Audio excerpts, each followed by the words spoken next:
नमस्कार CSK news में आप सभी दोस्तों का एक बार फिर से बहुत बहुत स्वागत है। दोस्तों आज दिन भर की जो फटाफट ब्रेकिंग न्यूज़ निकल के आ रही है दोस्तों, एनआईए करेगी इजरायली दूतावास के बाहर हुए एनआईडी धमाके की जांच की गृह मंत्रालय ने दिया जिम्मा।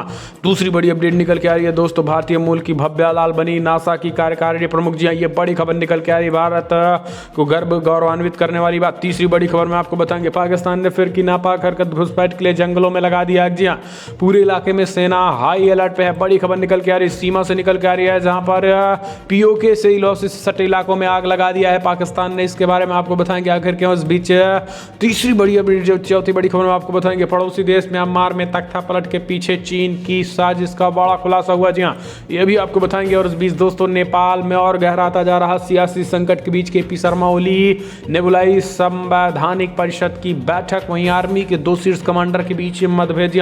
भारतीय सेनाएं जांच के लिए आदेश, ये भी बताएंगे। तो सब कुछ खबरें जाने के गाजीपुर बॉर्डर पर संजय राउत पहुंचे, कैसे जमकर राजनीति हो रही है, यानी किसानों के आड़ में विपक्ष जमकर राजनीति कर रहा है। इस बीच किसान आंदोलन से फैक्ट्री बंद होने पर 10,000 करोड़ से ज्यादा का नुकसान, 5,000 मजदूर हुए 5,000 मजदूरों को पलायन करना पड़ेगा। विपक्ष इस सवाल को न उठाएगा। तो दोस्तों सब कुछ खबरें बताएंगे जो आपको मीडिया नहीं दिखाएगा, वो हम आपको बताएंगे। सब कुछ खबरें बताएंगे जहां पर दोस्तों मुश्किल में फंसती नजर आ रही हैं, खास करके एक सेना के जवान की पत्नी के आपत्तिजनक दृश्य को लेकर फिर मुश्किल में एकता कपूर, कोर्ट ने जारी किया समन, वो भी बताएंगे। लेकिन इन सब के इतर दोस्तों, संसद में जबरदस्त हंगामा देखने को मिला, विपक्ष ने फिर से हंगामा किया, वो भी बताएंगे। सब कुछ खबरें, लेकिन उससे पहले एक छोटा सा निवेदन, अगर आपने चैनल को अभी तक सब्सक्राइब नहीं किया तो प्लीज़ सब्सक्राइब के लाल बटन दबाकर चैनल को सब्सक्राइब करें। और अगर आप भी मानते हैं प्रधानमंत्री नरेंद्र मोदी के नेतृत्व पर पूर्णता भरोसा करते थे, इस वीडियो को लाइक करके अपना समर्थन दस के। दरअसल पहली बड़ी खबर निकल के आ रही है दोस्तों, पाकिस्तान ने फिर से की नापाक हरकत, घुसपैठ के लिए जंगलों में लगाई आग, पूरे इलाके में सेना हाई अलर्ट पर। जी हाँ,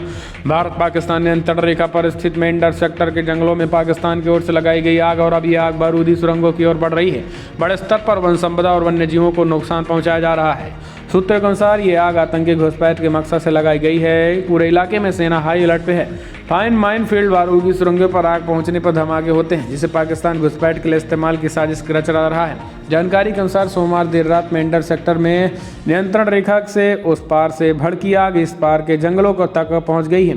इससे पूरे क्षेत्र में धुएं के गुबार उठने लगे, जो कि काफ़ी दूरी से दिखाई देने लगे थे। इस बीच आग के शोले भी देखने को मिल रहे हैं। हालांकि दोस्तों सेना हाई अलर्ट है, लेकिन सूत्रों से जानकारों का मानना है कि फिलहाल पाकिस्तान ऐसा घुसपैठ के लिए कर रहा है ताकि इसी की आड़ में पाकिस्तान घुसपैठ की कोशिश कर सके और उन इलाकों को खाली करा सके, जो घुसपैठ के लिए एक अंडरग्राउंड टनल बनाए जाने का रास्ता साफ कर सके। लेकिन दोस्तों भारतीय सेनाएं हाई अलर्ट पे हैं और पाकिस्तान के इस नापाक हरकत का मुंहतोड़ और करारा जवाब देने के लिए पूरी तैयारी में है।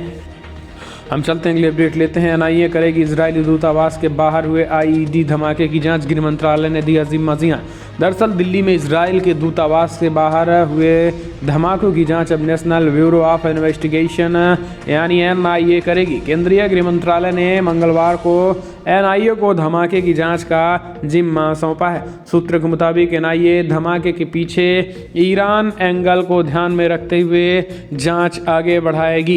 पहचान जाहिर करने की शर्त पर सूत्र से बताया है कि फिलहाल एनआईए को मामले की जांच इसलिए सौंपी गई क्योंकि अंतर्राष्ट्रीय एंगल भी है। अभी तक दिल्ली पुलिस की स्पेशल सेल ने धमाके वाली जगह से विस्फोटक के नमूने, सीसीटीवी फुटेज और धमकी वाली चिट्ठी इकट्ठे कर लिए हैं, जिन्हें अब केंद्रीय एजेंसी को सौंपा जाएगा। अधिकारियों ने बताया है कि फिलहाल ऐसे बहुत से सबूत हैं जो ये संकेत देते हैं कि मामले में तेहरान का साथ है। हालांकि जांचकर्ता अभी भी उन लोगों की तलाश कर रहे हैं जिन्होंने ये बम दूतावास के बाहर रखा था। बता दें कि बीते हफ्ते शुक्रवार को इजरायली दूतावास के पास धमाका हुआ था। घटनास्थल पर जांचकर्ताओं को इजरायली दूतावास का पता लिखा और एक लिफाफा भी लेटर में बना था। हम चलते हैं, अगले अपडेट लेते हैं दोस्तों। भारतीय मूल की भव्या लाल बनी है नासा की कार्यकारिणी प्रमुख। भारतवंशी इंजीनियर भव्या लाल को अमेरिकी स्पेस एजेंसी नासा के कार्यकारिणी प्रमुख बनाया गया है।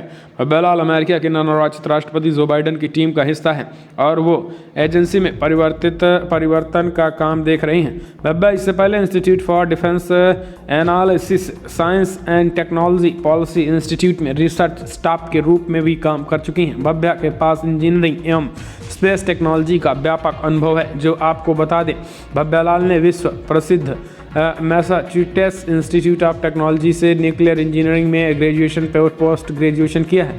हम चलते हैं अगले अपडेट लेते हैं दोस्तों। पड़ोसी देश म्यांमार में तख्ता पलट के पीछे चीन की साजिश। जी हाँ, दरअसल आपको बता दें कि वैसे तो म्यांमार के लिए सैन्य शासन कोई नई बात नहीं है, लेकिन ताज़ा तख्ता पलट ने एक बार फिर से भारत और चीन के पड़ोसी देशों ने पूरी दुनिया का ध्यान अपनी ओर खींच लिया है। म्यांमार में सेना ने लोकतांत्रिक तरीके से नेता चुनी गई स्टेट काउंसलर ऑंग सान सू को नज़रबंद करते हुए देश की बागडोर को एक साल के लिए अपने हाथ में ले लिया है। अमेरिका, भारत सहित दुनिया भर के देशों ने लोकतांत्रिक व्यवस्था को कुचले जाने पर चिंता जाहिर की है। अमेरिका ने तो प्रतिबंध और अन्य विकल्पों की भी बात की है। दूसरी तरफ चीन ने जिस तरीके से ठंडी प्रतिक्रिया दी है, उससे ये सवाल भी उठ रहा है कि क्या म्यांमार में जो कुछ हो रहा है उसके पीछे चीन है। इसके साथ ही बड़ा सवाल ये भी है कि ताज़ा घटनाक्रम का भारत पर क्या असर होगा। चीन ने पिछले कुछ सालों में म्यांमार में बड़ा निवेश किया है, जिसमें यहाँ खनन, आधारभूत संरचना और गैस पाइपलाइन परियोजना में अरबों डॉलर का निवेश किया गया है।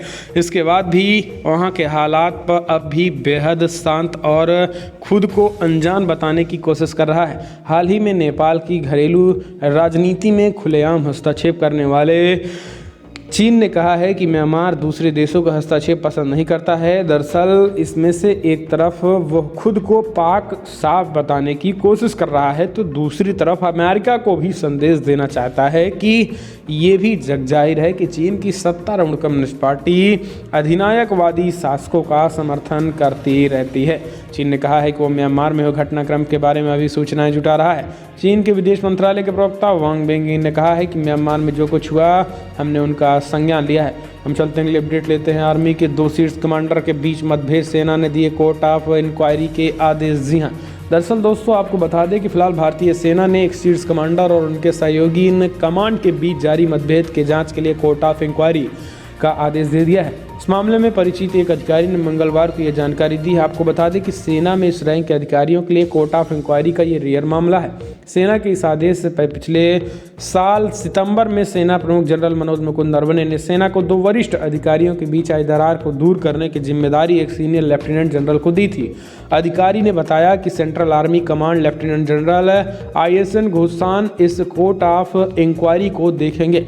लेफ्टिनेंट जनरल INN घुसान उन दोनों अधिकारियों से वरिष्ठ जयपुर स्थित दक्षिणी पश्चिमी कमान के प्रमुख और उनके चीफ ऑफ स्टाफ के बीच बातचीत करेंगे। हम चलते हैं, अपडेट लेते हैं। नेपाल में और गहराता जा रहा सियासी संकट। अब KP शर्मा ओली ने बुलाई संवैधानिक परिषद की बैठक। प्रधानमंत्री KP शर्मा ओली को कहीं न कहीं तरीके से भारत से टकराना भारी पड़ गया। जब से ही भारत के खिलाफ उन्होंने कुचक रचने की कोशिश की, तब से ही उनके सत्ता में कहीं न कहीं तरीके से काला कार्यकाल शुरू हो गया था। और इस बीच आपको बता दें कि तब से ही हंगामा शुरू हो गया। हालात यहाँ तक आ गए कि उनको निचला सदन भी भंग करना पड़ा है। लेकिन अब जब निचला सदन भंग कर दिया तो उसके बाद भी हंगामा अभी भी कम नहीं हुआ। हंगामे पे हंगामा, हंगामे के हंगामा। ओली का पूरी तरीके से हालत ख़राब हो चुकी है। यही कारण है कि ओली ने अब संवैधानिक व्यवस्था को ठीक करने के लिए एक तरीके से उन्होंने अपना पैनल भी गठित किया और उसको मीटिंग बुलाई है। मीटिंग में देखने की बात होती है क्या होता है, लेकिन ओली के बुरे दिन शुरू हो चुके हैं। कहीं न कहीं तरीके से भारत को आंख दिखाना चीन की इशारे पर ओली को भारी पड़ गया है। अब चीन भी धीरे धीरे चीन के खिलाफ भी नेपाल में विरोध उठ रहा है, तो ओली की मुश्किलें बढ़ गई हैं। हम चलते हैं, अगले अपडेट लेते हैं दोस्तों। बड़ी खबर निकल के आ रही है संसद में। जी हाँ, संसद में भयंकर हंगामा हुआ है किसानों के मुद्दे पर। राज्यसभा में विपक्ष की नारेबाजी के चलते तीसरी बार कार्रवाई को भी स्थगित करनी पड़ी है।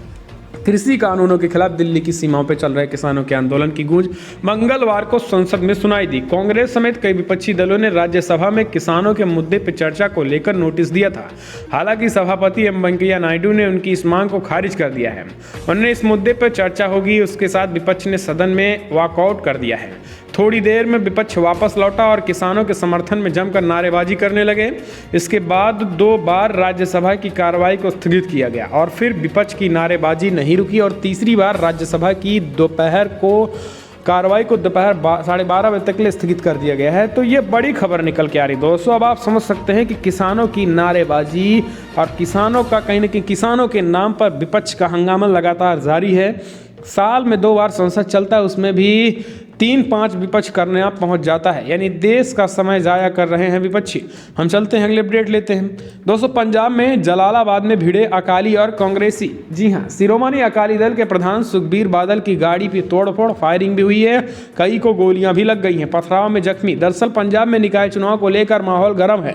जलालाबाद काउंसिलिंग चुनाव के लिए मंगलवार को नामांकन पत्र दाखिल करने आए शिरोमणि अकाली दल के प्रत्याशियों का कांग्रेसियों ने जमकर विरोध किया। जानकारी के अनुसार शिरोमणि अकाली दल के अध्यक्ष सुखबीर सिंह बादल की गाड़ी को भी कांग्रेसियों ने जमकर तोड़फोड़ किया है। दोनों तरफ से कई राउंड फायरिंग की खबर भी आई है। दोनों गुटों की ओर से एक दूसरे पर पत्थर भी बरसाए गए और लाठियां भी चलाई गई हैं। इस बीच कांग्रेसियों और अकालियों ने एक दूसरे पर हमला करने का आरोप लगाया। अकाली दल के हल्का इंचार्ज सत्येंद्रजीत सिंह मंटा ने आरोप लगाया कि कांग्रेस की तरफ से हुई फायरिंग में उनके 3 कार्यकर्ता को गोली लगी है। तो ये बड़ी खबर निकल के आ रही पंजाब में। हम चलते हैं अगले अपडेट लेते हैं। दोस्तों, बड़ी खबर निकल के आ रही है। सेना के जवान की पत्नी के आपत्तिजनक दृश्य को लेकर फिर मुश्किल में एकता कपूर। कोर्ट ने जारी किया सम्मन। दरअसल एकता कपूर अपनी वेब सीरीज XXX सीजन 2 को लेकर फिर से मुश्किल में फंस गई हैं। बिहार के बेगूसराय कोर्ट ने वेब सीरीज की निर्माता एकता कपूर और उनकी मां शोभा कपूर को 8 फरवरी को कोर्ट में हाजिर होने का समन किया है। OTT प्लेटफॉर्म और बालाजी पर प्रसारित होने वाली इस वेब सीरीज में भारतीय सेना के जवानों और उनकी पत्नी पर आपत्तिजनक टिप्पणी का आरोप है। बिहार के बेगूसराय के प्रथम श्रेणी न्यायिक दंडाधिकारी राजीव कुमार ने मामले में सुनवाई की है। उन्हें एकता कपूर और शोभा कपूर की 8 फरवरी को न्यायालय में उपस्थिति होने का आदेश दे दिया है।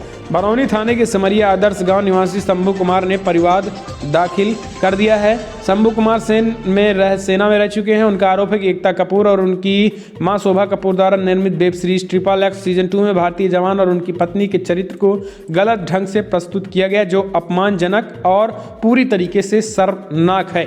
तो दोस्तों, बढ़ गई है इस तरीके से ऐसे लोगों के खिलाफ शिकंजा कसा जाएगा, अगर आप भी मानते हैं। हम चलते हैं अगले अपडेट। किसान आंदोलन लाइव। गाजीपुर बॉर्डर पहुंचे संजय रावत। किसान नेता राकेश टिकैत से मिले। जी हां, बड़ी खबर निकल के आ रही है, यानी विपक्ष। अब आप समझिए, ये किसानों का प्रदर्शन नहीं है। अब आप भी समझ गए होंगे कि महज ढोंग कर रहे हैं। किसानों के आड़ में विपक्ष ही साजिश रच रहा है। राजधानी दिल्ली में किसानों का आंदोलन जारी है। मंगलवार को प्रदर्शन का 70वां दिन है। 26 जनवरी की हिंसा हुई थी और आंदोलन राजनीतिक हो गया। मंगलवार को भी शिवसेना नेता संजय रावत और अरविंद सावंत गाजीपुर बॉर्डर पहुंचे और प्रदर्शनकारी नेताओं से मुलाकात की है। रावत ने किसान नेता राकेश टिकैत को गले लगाया और भरोसा दिलाया कि शिवसेना पूरी ताकत के साथ किसानों के साथ है। यानी अब आप समझ गए होंगे कि विपक्ष जिस तरीके से पिछले कुछ दिनों से आम आदमी पार्टी के उप मुख्यमंत्री मनीष सिसोदिया हो, कांग्रेस पार्टी से अलका लांबा हो, सपा के बड़े बड़े नेता हों, या फिर हम बात करें बहुजन समाज पार्टी, भीम आर्मी, सेना और कई मुस्लिम संगठनों की भी नेता खुलकर पहुंच रहे हैं। तो अब कुछ कहने की ज़रूरत नहीं है कि इस विपक्ष में किसान कितने हैं और विपक्ष कितना है, वो भी आपको समझ में आ गया होगा। हम चलते हैं अगली अपडेट। एनसीबी ने सुशांत सिंह राजपूत के दोस्त तो ऋषिकेश पवार को हिरासत में लिया। जब्त किया 15 लाख रुपए की मेड्रोड। जी हाँ, दरअसल narcotics control bureau NCB Bollywood अभिनेता सुशांत सिंह राजपूत मौत के मामले में ड्रग्स का एंगल आने के बाद धड़ाधड़ कार्रवाई कर रही है। एनसीबी ने अब सुशांत सिंह राजपूत के दोस्त और सहायक निर्देशक ऋषिकेश पवार को हिरासत में ले लिया है। एनसीबी ड्रग्स मामले में पवार से पूछताछ करेगा। आपको बता दें कि सुशांत सिंह राजपूत के दोस्त ऋषिकेश पवार की तलाश पुलिस बीते महीने से कर रही है। एनसीबी ऋषिकेश पवार से ड्रग्स मामले में पहले ही पूछताछ कर चुका है। एनसीबी के सामने एक ड्रग्स सप्लायर ने ऋषिकेश पवार का नाम लिया था, जिसके बाद ऋषिकेश पवार को पूछताछ के लिए बुलाया गया था। इस मामले में गिरफ्तारी के डर से पवार ने अग्रिम जमानत की अपील भी की थी, लेकिन अदालत से राहत नहीं मिली थी। उसके बाद से ही ऋषिकेश पवार फरार हो गए थे। ऐसा दावा किया गया था कि ऋषिकेश उन लोगों में शामिल थे जो सुशांत को ड्रग्स पहुंचाते थे।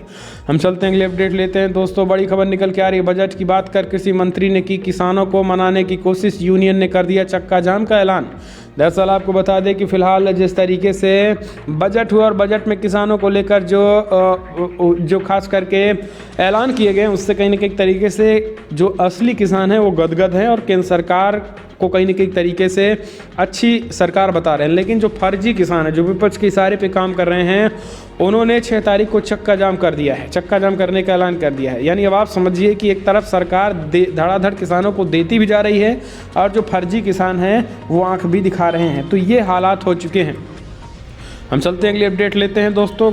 कांग्रेस विधायक धूरिया का आरोप, राम मंदिर का चंदा लेकर गांजा दारू पी रहे भाजपाई। जी हां, अब आप समझ सकते हैं किस तरीके से कांग्रेस के लोग गिर चुके हैं। मध्य प्रदेश के झाबुआ के विधायक और पूर्व केंद्रीय मंत्री कांतिलाल भूरिया द्वारा राम मंदिर के चंदे को लेकर एक विवादित बयान दिया गया है। विवादित कांतिलाल भूरिया का कहना है कि ये जो भाजपाई हैं राम मंदिर का चंदा लेकर गांजा और दारू खूब चढ़ा रहे हैं। झाबुआ के पेटलावट में कांग्रेस के एक विरोध प्रदर्शन के बाद भूरिया ने यह बयान दिया है। उन्होंने कहा है कि राम मंदिर के नाम पर चंदा केवल और केवल ठगा जा रहा है। खास करके जो पूरी तरीके से राम भक्तों को ठगा जा रहा है और उनमें भाजपाई दारू और गांजा चढ़ा रहे हैं। हम चलते हैं अगले अपडेट। डिप्टी सीएम से मिलने पहुंचे आरजेडी के 3 विधायक, सियासी सरगर्मी हुई तेज। जी हाँ, ये बड़ी खबर निकल के आ रही है। दरअसल राजनीतिक खिचड़ी आपको बता दें पक रही है, बड़ी खबर निकल के आ रही है। आरजेडी को झटका लग सकता है। आपको बता दें कि फिलहाल 3 विधायक ये पूरी तरीके से अब बीजेपी में शामिल हो सकते हैं। तेजस्वी यादव को झटका लग सकता है, ये खबर निकल के आ रही है। तो दोस्तों कहीं ना कहीं तरीके से मुश्किलें बढ़ सकती हैं अब, खास करके तेजस्वी यादव की जिस तरीके से अभी तक भारतीय जनता पार्टी को तोड़ने की बात कर रहे थे, लेकिन अब उनमें ही फूट मचती नज़र आ रही है। तो ये खबर निकल के आ रही है। तो दोस्तों फिलहाल बड़ी खबर में इतना है, लेकिन अगर आपको वीडियो पसंद आए तो लाइक करें, शेयर करें, कमेंट के माध्यम से आप अपनी राय देना ना भूलें। इस वीडियो में इतना ही। जय हिंद, वंदे मातरम।